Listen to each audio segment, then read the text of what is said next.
Ma'am, that's not real medicine. You can't bring street drugs on this plane. Flight attendant Janet Morrison snatched the inhaler from 16-year-old Maya's trembling hands. The cabin fell silent. Delta Flight 447 sat at JFK's gate, passengers already buckled in for the cross-country journey to Los Angeles. Maya's dark eyes filled with tears as she clutched her chest, breathing becoming shallow and rapid. "Please," Maya whispered, her voice barely audible over the aircraft's humming engines. "I can't breathe without it." Janet held the inhaler up like evidence in a courtroom. "Next, you'll tell me this candy is chemotherapy." Her voice carried across the first-class section, where passengers shifted uncomfortably in their leather seats. Some pulled out phones. Maya's medical ID bracelet caught the overhead light as she reached desperately toward her confiscated medication. Have you ever watched someone's life hang in the balance while others stood by, filming instead of helping? Janet Morrison had worked for Delta Airlines for 12 years. She prided herself on maintaining order, following protocol, keeping passengers safe. But as she stared at the teenager in seat 23F, something else entirely drove her actions. Maya Thompson didn't fit Janet's image of a typical first-class passenger. Her natural hair was pulled back in a simple ponytail. Her clothes came from thrift stores, not designer boutiques. When Maya had initially tried to sit in seat 2A, Janet had immediately assumed she was in the wrong place. "Where did you even get this?" Janet waved the inhaler again. "Your dealer?" The accusation hung in the recycled air. Maya's breathing grew more labored with each passing second. She pointed to her medical ID bracelet with shaking fingers. "That's fake jewelry," Janet dismissed, not even glancing at the engraved medical information. "I've seen it all before." In row 15, passenger Tina Rodriguez was going live on Instagram. @TravelTina here, and y'all need to see this discrimination happening right now on Delta Flight 447. Her phone captured every word, every gesture, every moment of Maya's humiliation. Maya tried to explain through increasingly difficult breaths. "I'm Maya Thompson. I'm 17. I have severe asthma. I'm traveling alone to my grandmother's funeral in Los Angeles." "Save the sob story," Janet snapped. She glanced at her watch. 10 minutes until scheduled departure. The gate agents were preparing to close the aircraft door. Maya's phone buzzed insistently in her lap. The caller ID read Dad, but she was too focused on trying to breathe to answer. Her carry-on bag sat in the overhead compartment containing her MIT early admission letter and expensive electronics that didn't match Janet's assumptions about her background. "Either this medicine goes in the trash," Janet announced loudly enough for nearby passengers to hear, "or you get off my plane." The ultimatum sent murmurs through the cabin. A few passengers in coach craned their necks to see what was happening. The first-class section had gone completely quiet except for the soft sound of phones recording. Maya's chest rose and fell rapidly. Sweat beaded on her forehead despite the cool cabin temperature. The signs of an impending asthma attack were unmistakable to anyone with medical training, but Janet saw only what she expected to see. "You have no idea who you're messing with," Maya whispered, the words barely escaping her constricted airways. Janet laughed coldly. "Right. I'm sure your people will be calling their lawyers." The racist undertone wasn't lost on anyone listening. Tina's live stream had already gained 500 viewers in the first few minutes. Comments were pouring in, most expressing outrage at what they were witnessing. Maya's boarding pass lay crumpled in her lap. If Janet had looked closely, she would have noticed something odd. The pass showed seat 2A in first class, but Maya sat in 23F in coach. How had she ended up in the wrong section? Captain's voice crackled over the intercom. "Flight attendants, prepare for departure. We're number 3 for pushback." Time was running out. Maya's condition was deteriorating rapidly. Her wheezing had become audible to passengers 3 rows away. The elderly gentleman in 20C, who'd identified himself as a retired doctor during boarding, started to rise from his seat. "Stay seated, sir," Janet commanded. "This is a crew matter." But Maya's phone kept buzzing. The missed calls were piling up, all from the same contact. Her father was trying to reach her, but she was too focused on the burning sensation in her chest to notice. Janet held the inhaler higher, as if making a point to the entire cabin. "I don't know what kind of operation you think you're running, but this is a respectable airline." Maya's response was cut short by a coughing fit that left her gasping. Her lips were beginning to show the faintest blue tinge that medical professionals recognize as a warning sign. The aircraft door remained open, but Janet's ultimatum hung in the air. The other flight attendants watched nervously from their positions, clearly uncomfortable but unwilling to challenge their senior colleague's authority. Tina's live stream had hit 10,000 viewers. #Delta discrimination was beginning to trend. Major news outlets were starting to pick up the story, but Janet remained oblivious to the storm building around her actions. Maya fumbled for her phone as another wave of breathing difficulty hit her. Her father's number appeared on the screen again. This time, she knew she had to answer. The call went to voicemail again.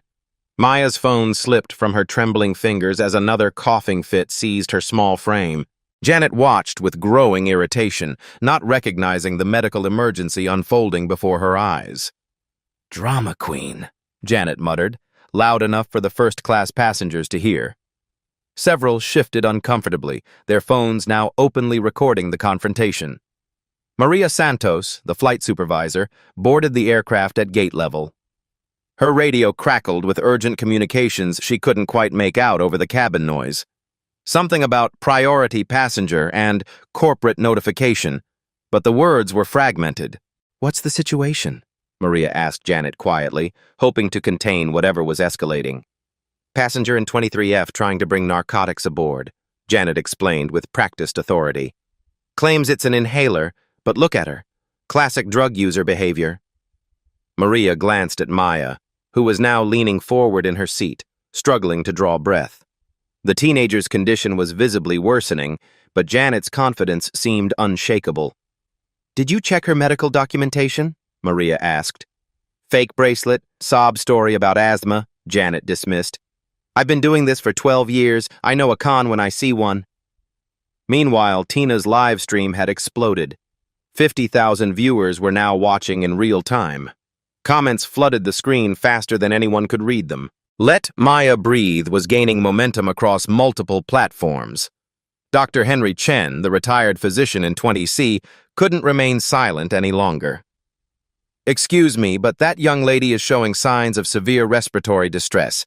She needs immediate medical attention." "Sir, please remain seated," Janet commanded. "This is a crew safety issue." "This is a medical emergency," Dr. Chen insisted, his voice carrying the authority of 40 years in medicine. "I'm a licensed physician, and I'm telling you that girl needs her medication right now." Janet's jaw tightened. The situation was spiraling beyond her control, but backing down now would mean admitting she'd been wrong. "Corporate policy clearly states that crew safety takes precedence over passenger comfort." The phrase sent a chill through the cabin. Passenger comfort? Maya was fighting for breath, her chest rising and falling in rapid, shallow movements that anyone could see were abnormal. 2 TSA agents appeared at the aircraft door. Janet had called them during the initial confrontation, requesting passenger removal for suspected drug possession. They approached Maya's row with practiced efficiency. "Ma'am, we need you to come with us," the lead agent said, his tone professional but firm. Maya tried to speak but could only wheeze. Her phone buzzed again. The same caller. Dad. This time the sound seemed more urgent, more insistent. "She's being non-compliant," Janet told the agents. "Claimed the inhaler was medication, became aggressive when I confiscated it." Dr. Chen stood up despite Janet's earlier command. "Officers, I'm a physician. This passenger is experiencing a severe asthma attack.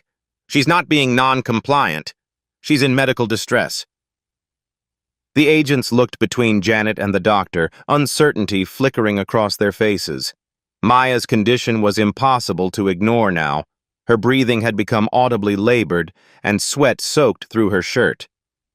"Without a prescription bottle, we have to side with the crew," the lead agent explained apologetically. Ma'am, if you can't produce proper documentation for your medication... Maya's phone rang again. The sound pierced through her oxygen-starved consciousness like an alarm. Her father's face appeared on the screen, and something in her expression changed. Through gasping breaths, she managed to press the answer button. "Dad," she whispered, the word barely audible. Tina's live stream caught the moment. 200,000 viewers were now watching across multiple platforms. News outlets had begun picking up the story. Hashtag Delta discrimination was trending nationally. The cabin had gone completely silent except for Maya's labored breathing and the low murmur of her phone conversation.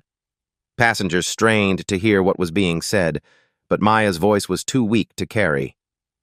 Janet tapped her foot impatiently. The flight was now 15 minutes behind schedule. Ground crew were becoming agitated. The aircraft needed to push back from the gate to maintain the day's flight schedule. "We don't have all day," Janet announced to the cabin. "Either she produces proper documentation or she leaves the aircraft." Maria Santos shifted nervously. Something about this situation felt wrong, but Janet was the senior flight attendant. Corporate hierarchy demanded she support her colleagues' decisions, even when doubts crept in.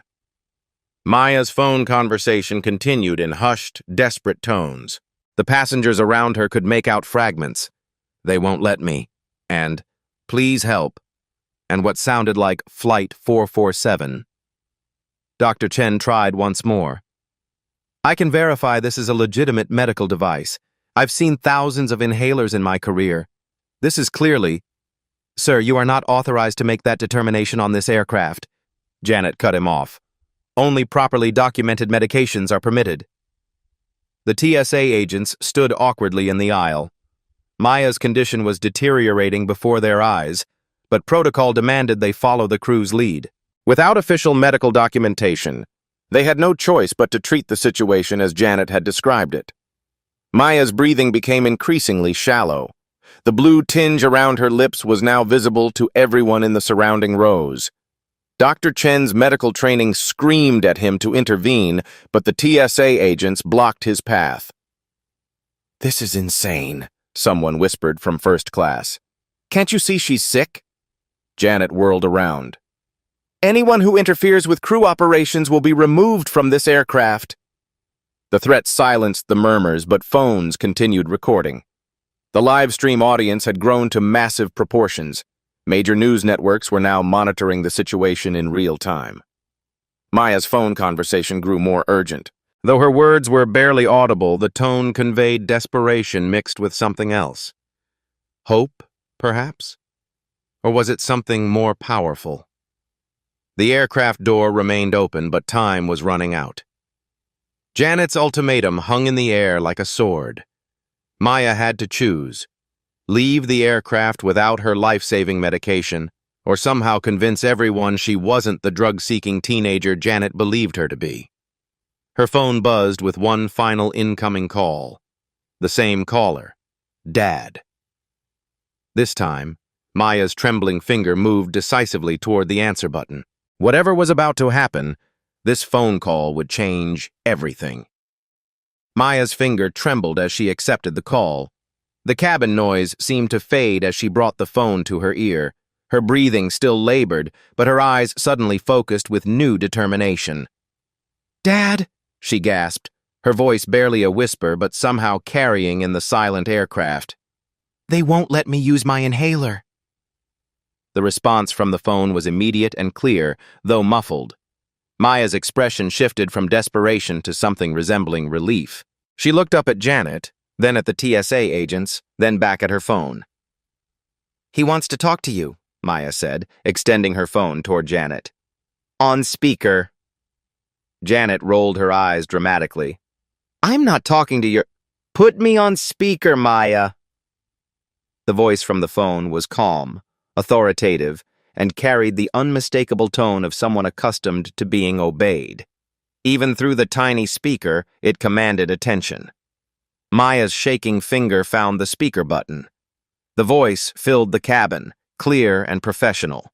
"This is Captain Marcus Thompson, Delta Airlines employee number 7439. Chief of Flight Operations. To whom am I speaking? The color drained from Janet's face as if she'd seen a ghost. The name meant nothing to most passengers, but every Delta employee knew exactly who Captain Marcus Thompson was. He oversaw more than 4,000 pilots and reported directly to the CEO.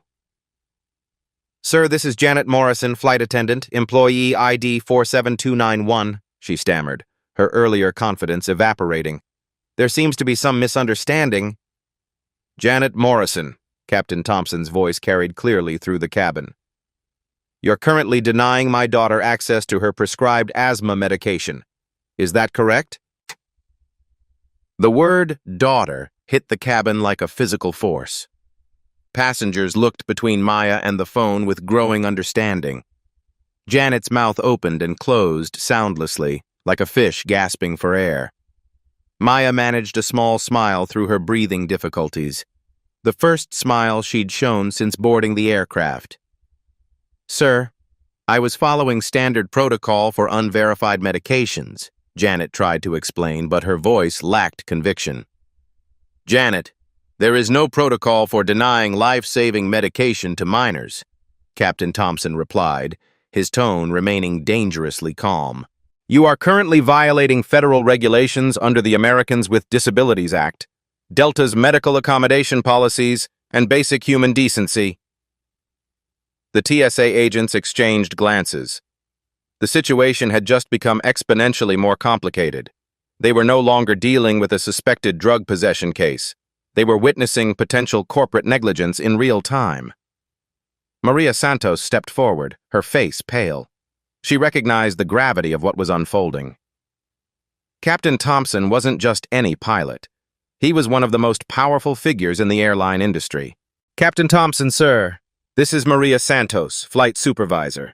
We can resolve this immediately. The medication will be returned to your daughter right away. Too late for immediate resolution, Maria, Captain Thompson replied. This incident has been broadcast live to over 500,000 viewers. The damage is done. Tina's live stream had indeed exploded beyond anyone's expectations. 800,000 viewers were now watching across multiple platforms. #Justice. For Maya was trending worldwide. Janet's hands shook as she still held Maya's inhaler. The small plastic device that had seemed so insignificant now felt like it weighed 1,000 pounds. She looked around the cabin, seeing for the first time the phones recording her every move, the disgusted faces of passengers, the growing realization of her catastrophic mistake. Maya, are you okay? Captain Thompson's voice softened when addressing his daughter. I need my inhaler, Dad, Maya wheezed, her breathing still severely compromised. Janet Morrison, Captain Thompson's voice returned to its professional tone. Return my daughter's medication immediately, then remain exactly where you are. I'll be there in 18 minutes. Confusion rippled through the cabin. Passengers looked at each other with questioning expressions. How could Maya's father be there in 18 minutes if he was calling from elsewhere? Janet numbly handed the inhaler back to Maya, who immediately used it. The relief was visible as her breathing began to improve, though the attack had taken a significant toll. Sir, Janet tried one more time. How can you be here in 18 minutes? Are you calling from Atlanta? For the first time, there was amusement in Captain Thompson's voice. Janet, I'm calling from Terminal 4, Gate 23. Flight 773 from Denver landed 12 minutes ago. I was deadheading home when I got Maya's emergency text. The revelation sent another wave of shock through the cabin. Maya's father wasn't calling from across the country. He was literally in the same airport, walking toward their gate at this very moment. Dr. Chen, who had been watching the entire exchange with growing satisfaction, finally spoke up. Young lady, how are you feeling now? Maya took another puff from her inhaler before responding. Better. Thank you for trying to help. Her voice was stronger now, though still shaky from the ordeal. Maya, Captain Thompson's voice continued from the phone, I need you to stay calm and keep using your inhaler as needed. Janet Morrison, you are relieved of duty effective immediately. Maria Santos, You will ensure my daughter receives appropriate medical attention and a formal apology from Delta Airlines. Janet's career was ending in real time, broadcast to nearly 1 million viewers. 12 years of service were being erased by her own prejudice and poor judgment. Sir, please, Janet pleaded. I was just trying to maintain safety protocols. I didn't know— You didn't know because you didn't ask, Captain Thompson interrupted.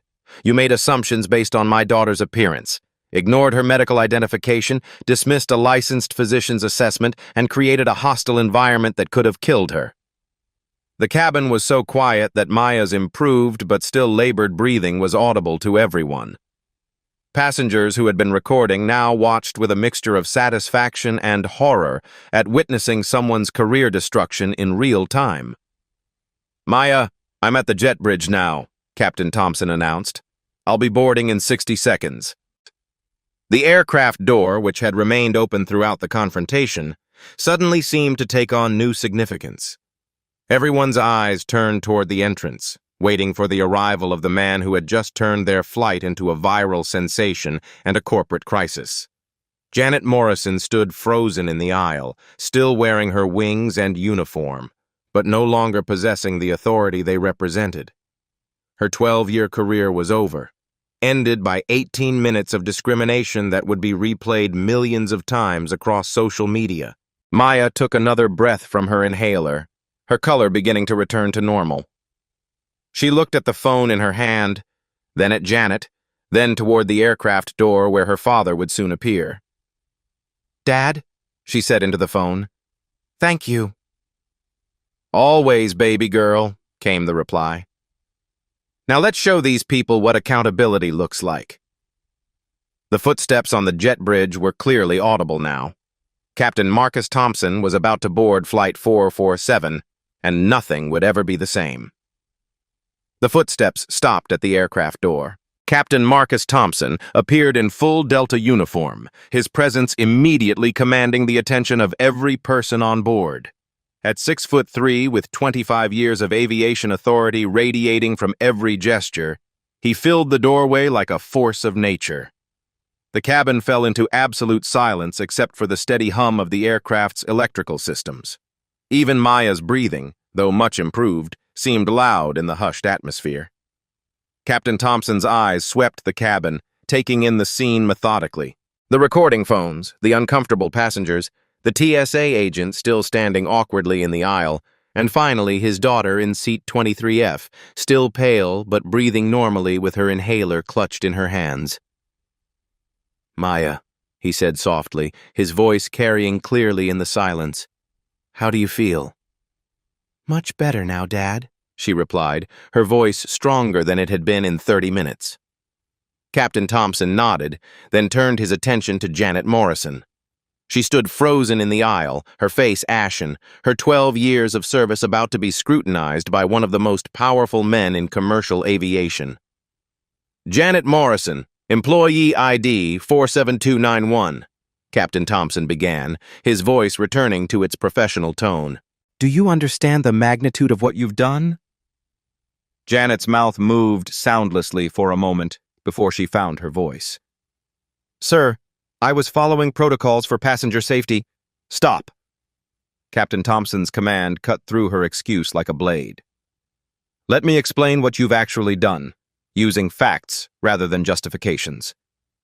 He pulled out his phone, not to make a call, but to reference data he'd pulled up during his walk to the gate. Delta Airlines' annual revenue is $58.9 billion.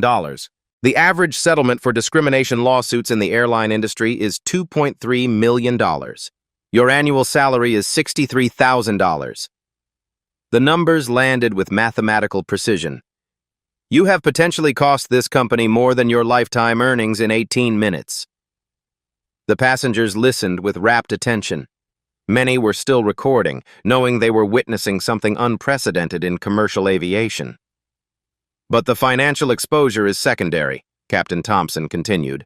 "You violated Section 504 of the Rehabilitation Act, the Americans with Disabilities Act, and Delta's own medical accommodation policies. You created a hostile environment for a minor passenger based on racial profiling, ignored medical documentation, and dismissed the professional opinion of a licensed physician. Dr. Chen nodded approvingly from his seat.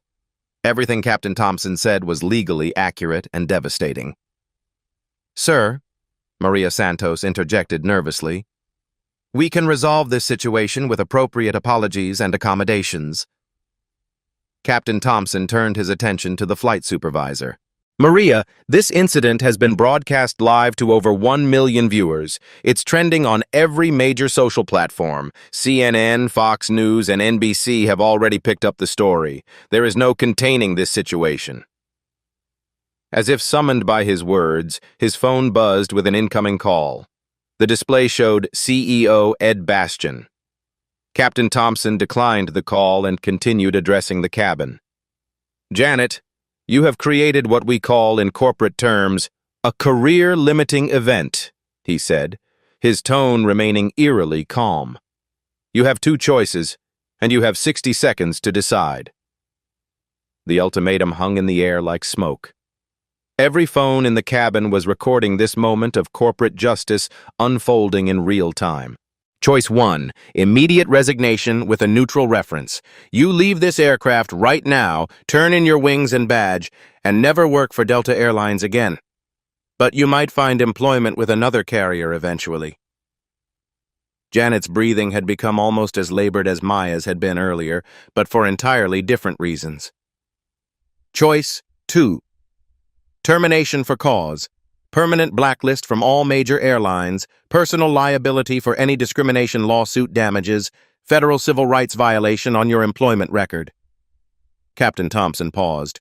And criminal charges for endangering the welfare of a minor. The criminal charges possibility sent murmurs through the cabin. Passengers had been entertained by the corporate drama, but the mention of criminal liability raised the stakes considerably. "You now have 30 seconds to decide," Captain Thompson announced, checking his watch with military precision. Janet looked around the cabin desperately, as if seeking support from somewhere. The passengers stared back with expressions ranging from disgust to pity. The TSA agents maintained professional neutrality, but their body language suggested they wanted to distance themselves from the entire situation. Janet began, her voice cracking. 15 seconds. Maya watched the woman who had humiliated her now facing the destruction of her career. Despite everything Janet had put her through, Maya felt an unexpected pang of sympathy. But she said nothing, understanding that this moment was about more than personal revenge. "Time's up," Captain Thompson announced. "What's your decision, Janet?" I resign. Janet whispered, the words barely audible. "Louder, please, for the record and for the passengers who witnessed your behavior." I resign from Delta Airlines effective immediately, Janet said, her voice carrying through the cabin. Captain Thompson nodded curtly. "Badge and wings." With trembling hands, Janet unpinned her flight attendant wings and removed her employee badge. She handed them to Captain Thompson, who pocketed them without ceremony. "Security will escort you off this aircraft," he announced. "You are no longer authorized to be aboard any Delta Airlines property." The TSA agents, who had initially been called to remove Maya, now found themselves escorting Janet Morrison toward the aircraft door. The irony wasn't lost on anyone present. As Janet reached the door, Captain Thompson called out one final instruction. "Janet, before you leave Delta property, you will issue a public apology to my daughter, not for your career, not for your job, but because a 17-year-old girl deserved basic human dignity and medical care." Janet turned back, her face streaked with tears. "Maya, I'm sorry. I was wrong about everything. I hope you can forgive me." Maya looked at her father, then back at Janet. "I forgive you," she said quietly, "but I hope you learn from this." Janet nodded and disappeared through the aircraft door, her 12-year career ended by 18 minutes of prejudice and poor judgment. Captain Thompson's phone buzzed again. CEO Ed Bastian, calling for the third time. This time, Captain Thompson answered. "Ed, I'm handling the situation," he said, his voice carrying through the cabin. Full corporate backing is requested and expected. The conversation was brief and clearly supportive. When Captain Thompson hung up, he addressed the entire cabin. "Ladies and gentlemen, Delta Airlines formally apologizes for the treatment my daughter received today. This incident represents a failure of our training, our policies, and our values. It will not happen again." The spontaneous applause that erupted surprised everyone, including Captain Thompson. Passengers were applauding not just the apology, but the demonstration of swift, decisive accountability they had just witnessed. "Maya," Captain Thompson said, turning to his daughter, "your seat assignment was actually 2A in first class. Let's get you moved to where you belong." As Maya gathered her belongings, Dr. Chen approached. "Captain Thompson, your daughter handled herself with remarkable grace under impossible circumstances. You should be proud." "I am," Captain Thompson replied, helping Maya with her carry-on bag. "But I'm also angry that she had to." The live stream had now reached 1.2 million viewers. Justice. For Maya was trending globally. Major news outlets were preparing full coverage of the incident. Janet Morrison's career destruction had become a case study in corporate accountability and the power of social media. Maya took her father's arm as they walked toward first class. The cabin was still buzzing with excitement over what they had witnessed. History had been made on Flight 447, and everyone present knew they had been part of something unprecedented. 2 hours later, Flight 447 was finally airborne. Maya sat in seat 2A, where she had originally been assigned, with her father beside her in the captain's deadhead seat that Delta had quickly arranged. Her breathing was completely normal now, but the inhaler remained within easy reach. The cabin atmosphere had transformed completely. Passengers who had initially been uncomfortable witnesses were now approaching Maya with words of support. Flight attendant Sarah Chen, who had replaced Janet, stopped by their seats every few minutes to check on Maya's condition. "Maya, I want you to know that what happened today was completely against everything Delta stands for," Sarah said during one of her visits. "I've been with the company 8 years, and I've never seen anything like Janet's behavior." Maya smiled genuinely for the first time since boarding. "Thank you. That means a lot." Captain Thompson had spent most of the flight on his phone, coordinating with Delta's corporate headquarters. The airline was moving with unprecedented speed to address the situation and prevent similar incidents. "Maya, listen to this," he said, hanging up from yet another call. "Delta is implementing immediate policy changes based on what happened to you today." He pulled out his tablet and showed her the emergency corporate bulletin that was already being distributed to all Delta employees worldwide. Effective immediately, all flight attendants must complete 40 hours of medical device recognition training within 30 days. Any crew member who denies access to properly identified medical devices faces immediate termination. Maya read over the policy changes with growing amazement. Her ordeal was already creating systemic change throughout the airline industry. "There's more," Captain Thompson continued. "Delta is launching a MedAlert app integration with passenger profiles.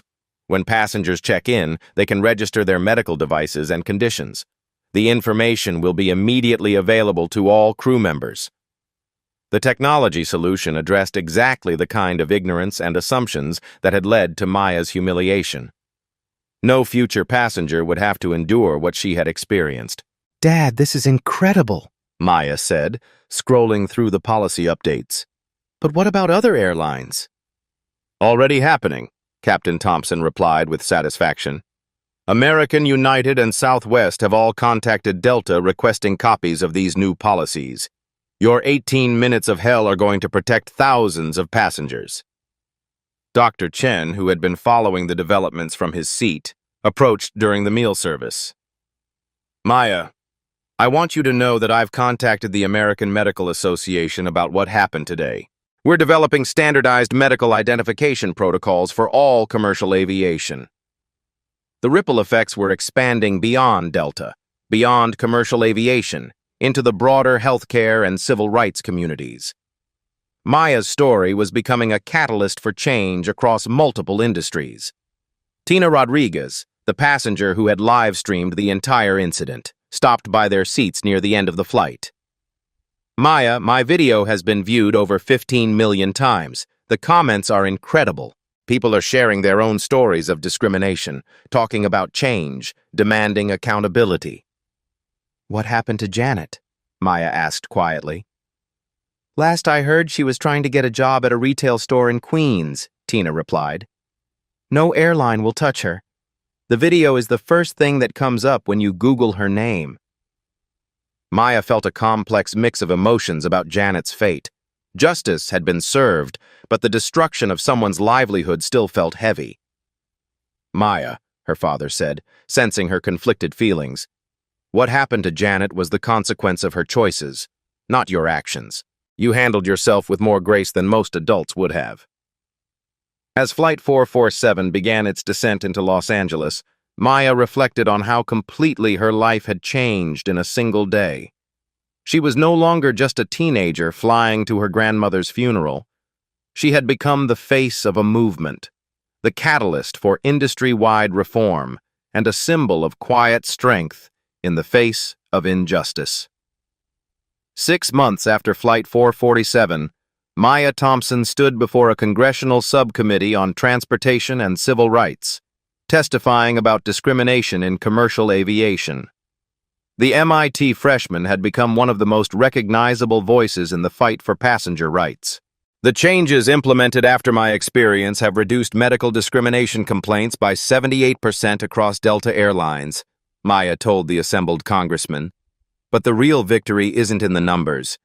It's in the letters I receive from parents whose children no longer fear flying with their medical devices. The MedAlert app that Delta developed had been adopted by 12 major airlines.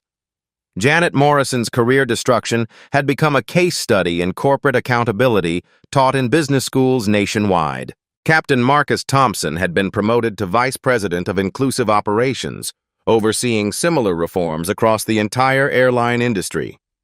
Maya's story had transcended aviation. Her calm response to discrimination, her father's decisive action, and the power of social media to create immediate accountability had inspired changes in hospitals, schools, and retail establishments across the country. I learned something important that day, Maya continued in her testimony. Individual courage can transform entire industries, but only when people are willing to document injustice and demand change. The viral video of Flight 447 had been viewed over 50 million times across all platforms. It was studied in law schools, played at diversity training seminars, and referenced in federal discrimination cases. Maya's 18 minutes of humiliation had created a lasting legacy of reform. Dr. Chen, now serving on a federal advisory panel for medical accommodation policies, often referenced Maya's case in his recommendations. The standardized medical identification protocols developed after her incident had been adopted by the Transportation Security Administration and implemented at airports nationwide. Maya's MIT studies now focused on aerospace engineering with a specialization in passenger safety systems. Her senior thesis project involved developing biometric monitoring systems that could automatically alert flight crews to passenger medical distress. What happened on Flight 447 taught me that power should protect the vulnerable, not exploit them, Maya concluded her congressional testimony. When we witness injustice, we have a choice: document it or become complicit in it. These real-life stories remind us that one person's courage can create systemic change. Maya's touching story proves that Black stories matter, that young voices can transform industries, and that quiet strength often achieves more than loud anger. Have you witnessed discrimination that needed to be documented? Share your experiences in the comments below. Stories like Maya's show us that individual actions can create lasting change. Hit subscribe to see more life stories of people fighting injustice with intelligence and courage. Share this video to spread awareness about the power of accountability in creating social change.